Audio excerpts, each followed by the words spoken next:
آگے چوتھی تقسیم ہے جی، تقسیم اللفظ بے اعتبار استعمال ہی فی المعنی. یہ بھی لفظ کی تقسیم ہے کہ لفظ کو اس لحاظ سے تقسیم ہے کہ وہ اس کو استعمال کیسے کیا گیا ہے.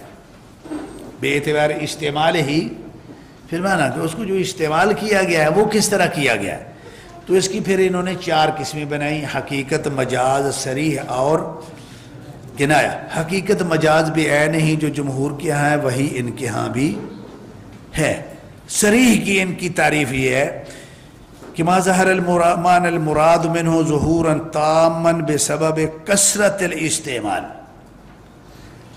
ہر وہ لفظ جو اس معنی میں، یا لفظ کا ہر وہ معنی جس میں وہ لفظ کثیر الاستعمال ہے نا، اس کو صریح کہتے ہیں.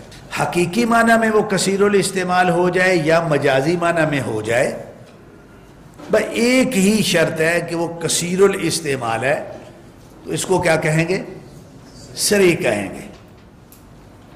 اور کنایا جو ہے وہ وہی ہے کہ استعمال میں وہ اس کا معنی جو ہے نا وہ ذرا پوشیدگی اس میں آ گئی ہے، تو وہ کنایا ہے.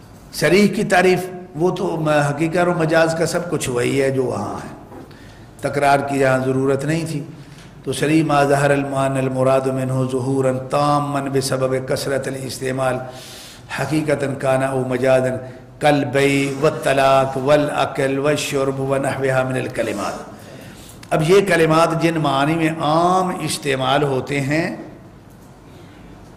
جو بھی ان کو استعمال کرے گا، اگر کوئی حکم لگانے میں پیچیدگی بنتی ہے تو اس کو اسی معنی میں محمول کیا جائے گا جس معنی میں وہ کثیر استعمال ہے. ٹھیک ہے نا؟ فَإِنَّهَا صَرِيحَةُ الدَّلَالَةِ عَلَى مَعَانِهَا بِمُوجَبِ كَثْرَةِ الاستعمال فِيهَا. اب اس کا حکم جو صریح کا وہ یہ ہے کہ صریح کا حکم یہ ہے کہ اس میں پھر نیت کا اعتبار نہیں ہے. اب طلاق دینے والا، طلاق کا لفظ جو ہے وہ ہمارے معاشرہ میں ایک مخصوص عمل کے لیے استعمال ہو، اسی میں کثیر الاستعمال ہے. اس کے علاوہ طلاق کا لفظ اور کسی معنی میں بھی مستعمل ہے. یعنی خامد جو ہے وہ بیوی کو طلاق دے کے فارغ کر رہا ہے، اس کے ساتھ نکاح کا جو ایک عقد ہے، رشتہ ہے، اس کو توڑ رہا ہے. تو طلاق کا لفظ اسی معنی کے لیے شریعت میں بھی ہے، اسی معنی کے لیے ہمارے معاشرہ میں کثیر الاستعمال بھی یہی ہے. اب ایک آدمی جو ہے نا وہ بیوی کو طلاق دے دیتا ہے اور پھر جو ہے نا وہ پچھتاتا ہے، وہ کہتا ہے نہیں جی میں نے وہ جو طلاق کہی تھی نا اس سے میں وہ طلاق مراد نہیں لی تھی جو شریعت میں طلاق کا معنی ہے، میں نے اور معنی لیا تھا. اب مفتی کیا کہے گا اس کو؟ یصدقہ نہیں. اس میں پھر یہ نہیں ہے مجھ سے پوچھا جائے گا کہ یار تیری طلاق دے لفظ نہ نیت کی سی، یہ نہیں پوچھے گا، کیونکہ یہ لفظ ہی ایسا ہے، اس کی ایک دلالت ہے، اس میں وہ کثیر الاستعمال ہے. جب بھی کریں گے حکم اس کے ساتھ وہ لگے گا. برخلاف اس لفظ کے کہ وہ اسے کہے، جیسے بھی کہے، غصے سے کہا، شدید شدید غصے سے کہا چل دفع ہو جا، چل اپنے ماں پہ کو جاؤ اپنے گھر میں وغیرہ وغیرہ. یہاں جب مفتی فتویٰ دے گا تو پھر مفتی فتویٰ اس سے پوچھے بغیر نہیں دے گا،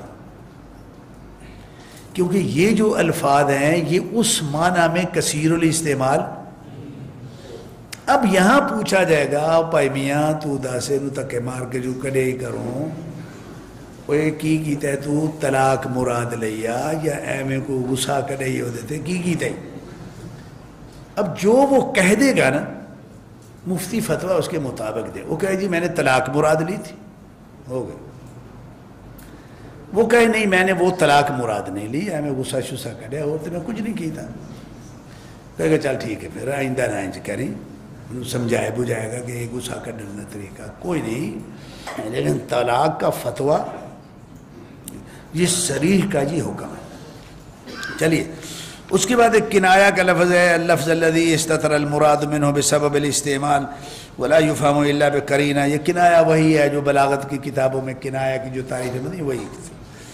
کقول التاسع زوجی رفیع العماد طویل النجاد عظیم الرماد قریب البیت من الناد فرفیع العماد کنایۃ عن الرفع والشرف وطویل النجاد کنایۃ عن طول القامہ وعظیم الرماد کنایۃ عن کثرت الضیوف وقریب البیت من الناد کنایۃ عن الشرف والسعدت۔ اس کا حکم یہ ہے کہ وجوب العمل بالنیہ، اس میں نیت کا اعتبار ہوگا۔